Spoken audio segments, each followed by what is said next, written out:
आपल्याला दोन अंकी संख्येने गुणण्याची एक नवीन ट्रिक शिकलो होतो। आज सुद्धा मी तुम्हाला दोन अंकी संख्येला दोन अंकी संख्येची ट्रिक सांगणार आहे, पण एकक स्थानी एक अंक असलेल्या संख्येची। कालच्या पेक्षा आजची ट्रिक एकक स्थानी एक जर अंक असेल तर कालच्या पेक्षा आजचा गुणाकार करायला सोपा आणि पटकन येणार आहे। तर सगळ्यांनी लक्ष द्या। बघा, एकक स्थानी एक असलेला म्हणजे दोन्ही ठिकाणी एकक स्थानी एक पाहिजे। 41 गुणिले 21। बघा, इथे एक स्थानी किती अंक आहे? 1 आणि खालच्या खाली किती आहे? एकच आहे। तर बघा, खूप सोपी ट्रिक आहे। ह्या दोघांचा गुणाकार करायचा 1 1 1। ह्या दोघांची बेरीज करायची 4 आणि 2 6। ह्या दोघांचा गुणाकार करायचा 2 चौक 8। झालं उत्तर। बघा, ह्या दोघांचा गुणाकार 1 1 1। ह्या दोघांची बेरीज करायची 4 आणि 2 6 आणि त्यांचाच परत गुणाकार करायचा 4 आणि 2 8। झालं उत्तर किती आलं? 861। किती सोपं आहे ना?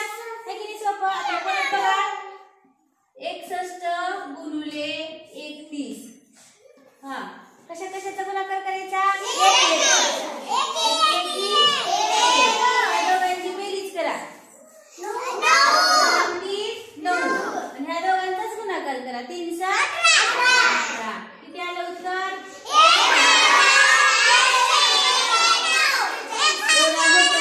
बोलायचं नाही, 1891। सोपे की नाही ट्रिक? बघा, पण कधी करायची ट्रिक? ज्यावेळेस एक दोन्ही ठिकाणी दोन्ही संख्येमध्ये एक स्थानी एक असेल। असे गणित कधी कधी येतात की नाही आपल्या उदाहरणात, त्यावेळेस असं करा। ही ट्रिक लक्षात ठेवायची। नुसती ट्रिक शिकून उपयोग नाही। शिकला तर आज गणित केले आणि उद्या विसरून गेला त्याचा उपयोग नाही। मग ते ट्रिक आहे। ज्यावेळेस तुम्हाला परीक्षेमध्ये किंवा स्कॉलरशिपच्या परीक्षेमध्ये, नवोदयच्या परीक्षेमध्ये असे गणित येतील, त्यावेळेस ही ट्रिक तिथं वापरायची आपल्याला। तुमच्या पुस्तकामध्ये पण एकक स्थानी एक अंक असलेल्या संख्यांचा गुणाकार आला तर त्यावेळेस ही ट्रिक लक्षात ठेवायची। झटपट उत्तर होते लगेच। आपल्याला एक एक संख्येने गुणायची गरजच नाही, बरोबर आहे।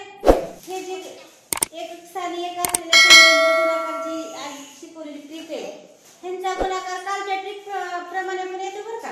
काल जी तुम्हाला ट्रिक शिकवली त्या ट्रिक प्रमाणे पण त्याचं उत्तर तेच येते। दाखवू का?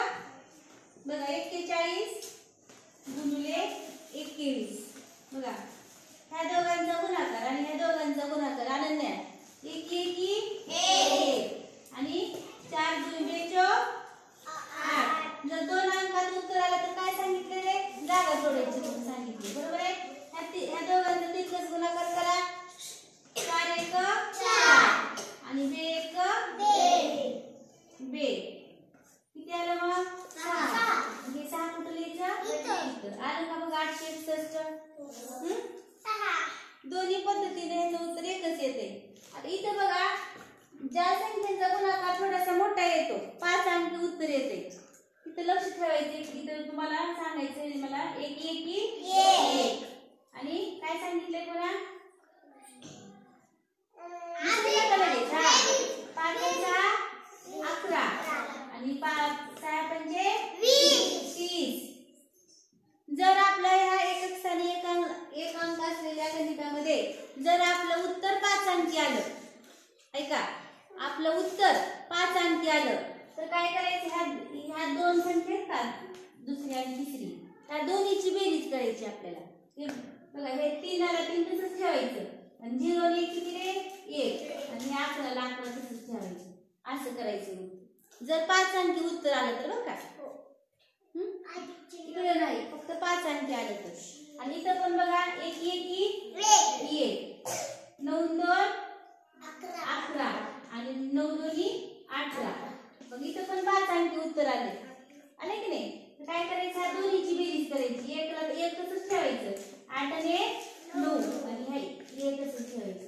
असं 4 अंकामध्ये उत्तर आणायचं। ही लक्षात ठेवा। जर मोठ्या संख्येचं जर मोठी संख्या असेल तर 5 अंकी उत्तर येते आणि 5 अंक आलं तर ह्या दुसऱ्या आणि तिसऱ्या संख्येची बेरीज करायची। हे आणि बाकीच्या संख्या तसंच ठेवायचं। लक्षात राहिलं? नक्की? मग तुम्हाला गणित दिलेले पुन्हा काय करायचं? उद्या करून आणायचं।